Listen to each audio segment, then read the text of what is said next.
some people think that because you believe in Jesus Christ, you're automatically religious, and that's not the case.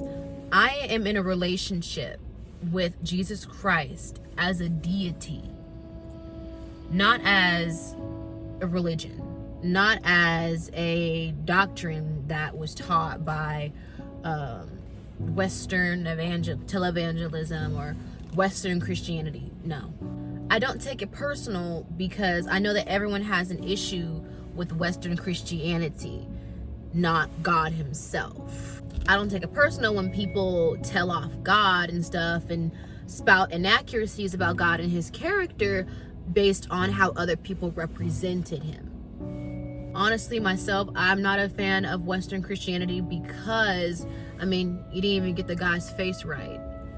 And people will argue, say, oh, well, his skin color or his facial features, it doesn't matter. It matters because it was psychological warfare. It does matter. Whenever you get into a relationship with somebody online, you don't want to be catfished.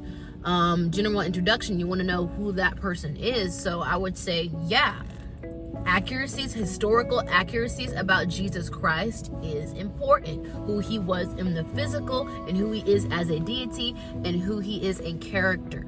You can believe in God and not be religious, and you can profess Jesus Christ and still be very religious. God is a spirit, but because he's God, he can come into the physical realm whenever he wants to and manifest himself as a human being if he wants to. For example, he did that when he came here as Jesus Christ. He came here in the flesh as Jesus Christ for a specific purpose, and that is for the spiritual restoration of mankind.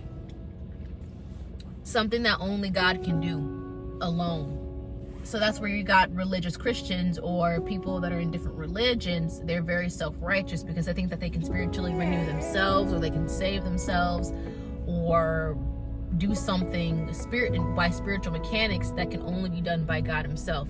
And people also think that just because I'm in a relationship with Jesus, that means I think that all religions are not real. All of those religions are real. They're just not the truth. Different gods, different deities, different principalities and angels, they're real. They're just not God. They're not the true and living God.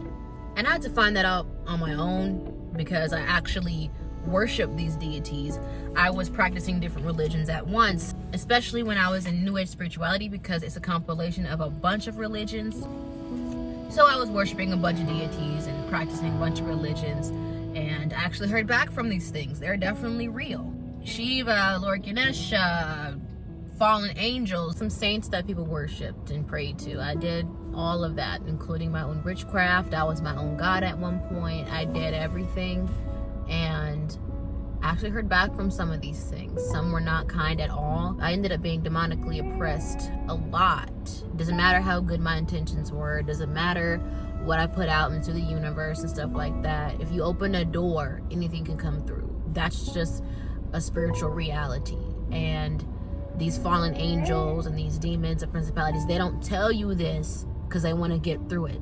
That's kind of their thing. They gotta deceive you, caressing your own ego by making you feel super spiritual to the point where it's just sugar-coated self-righteousness and glorified narcissism under the guise of healing and enlightenment.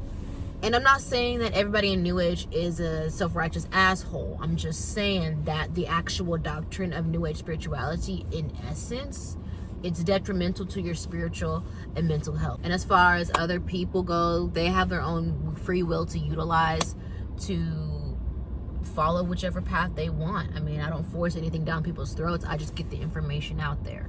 But through all of these spiritual experiences, I can honestly say that it's not my truth that Jesus Christ is Lord and he is the King of Kings and he is the true and living God. That's not my truth. That's the truth. The truth that exists outside of me and my own mind and my own perception and my own reality that I have created. That's why he says, seek me and you shall find me. He doesn't force himself on people.